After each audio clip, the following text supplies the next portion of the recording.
ছাত্র জনতার আন্দোলনে সরকার পতন, ডক্টর মোহাম্মদ ইউনূসের অন্তর্বর্তী সরকার গঠন এবং তাতে ছাত্রদের অংশগ্রহণ এই সবকিছুই এখন বাংলাদেশের ঘরে ঘরে আলোচনার বিষয়।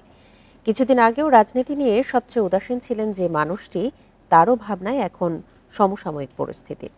গৃহিণী থেকে চাকরিজীবী, দিনমজুর থেকে দোকানদার, সবার চাওয়া একটাই, সংঘাতমুক্ত দেশ ও রাজনীতি। প্রিয় নম্বর সেট করে বিকাশে সেন্ড মানি করুন ফ্রি।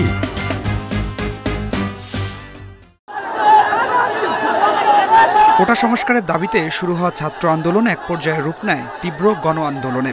বৈষম্যবিরোধী ছাত্র আন্দোলনে সরকার পতনের এক দফা দাবিতে সামিল হতে রাস্তায় নেমে আসে নানা শ্রেণী পেশার মানুষ। ছাত্রছাত্রীদের সাথে যোগ দেন শিক্ষক, অভিভাবকরা। বাদ যাননি সাধারণ গৃহিণী, দিনমজুর কিংবা খেটে খাওয়া মানুষও। তীব্র গণদাবিতে টালমাটাল হয়ে যায় ক্ষমতার কেন্দ্র। ৫ আগস্ট পতন হয় সরকারের, দেশ ছাড়েন শেখ হাসিনা।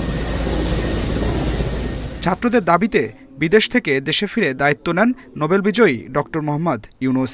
রাজনীতি ও ক্ষমতার এই পালাবদল হয়ে ওঠে সর্বস্তরের মানুষের আলোচনার বিষয়। কদিন আগেও রাজনীতির খবর রাখেনি যে তরুণ বা গৃহিণী, তারাও নজর রাখছেন ঘটনা পঞ্জির দিকে। রাজনীতি নিয়ে ভাবি নাই, কিন্তু এখন ভাবছি। এখন আমাদের গৃহিণীরা নফল নামাজও আদায় করতেছে যে দেশে একটা সুষ্ঠু ধারার একটা হোক, রাজনীতি হোক। রাজনীতি নিয়ে আলোচনা হচ্ছে আমরা দেশে শান্তি চাই, এটাই হচ্ছে আমাদের মূল লক্ষ্য। দেশের শান্তি থাকবে, শৃঙ্খলা থাকবে, তবেই আমরা একটা সুন্দর জাতি হিসেবে গড়ে উঠব।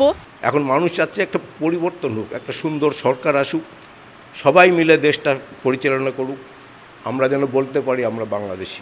যার জন্য আন্দোলন করছে বৈষম্যের বিরুদ্ধে, ওই বৈষম্য থেকে যাতে দেশটা মুক্ত পায়, যারা মানুষ, সাধারণ মানুষ ঠিকভাবে চলাফেরা করতে পারে। আন্দোলনে সরাসরি অংশ নেননি এমন অনেকেই স্বপ্ন দেখছেন নতুন বাংলাদেশের, যেখানে রাজনীতি শুধু পরিবারতন্ত্রেই সীমাবদ্ধ থাকবে না, সংঘাত, হানাহানি ছেড়ে সম্প্রীতি হবে আদর্শ। আমরা হানাহানি রাজনীতিটা তো এটা কখনোই চাই না।